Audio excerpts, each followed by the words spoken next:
রান্না করতে খুব ভালো লাগে, তাই আমি সবার প্রথমে শাকটা কেটে নিচ্ছি। শাকগুলো কাটতে একটু টাইম লাগে, তো তাই ভালো করে শাকগুলো না কাটলে ভালো হয় না। এবার আমি ম্যাগি বানিয়ে নিচ্ছি।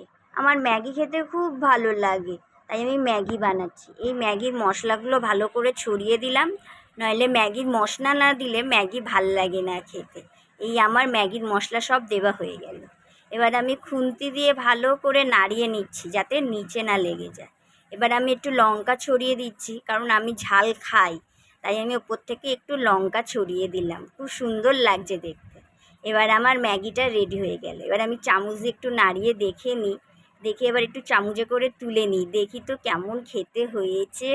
উফ, খুব সুন্দর গন্ধ বেরিয়েছে। এই খেয়ে দেখি দেখি দেখি খুব সুন্দর খেতে হয়েছে, খুব টেস্টি। প্লিজ বন্ধুরা, আমার ম্যাগি যদি তোমাদের পছন্দ হয়ে থাকে তো আমার চ্যানেলটা সাবস্ক্রাইব করে দিও প্লিজ।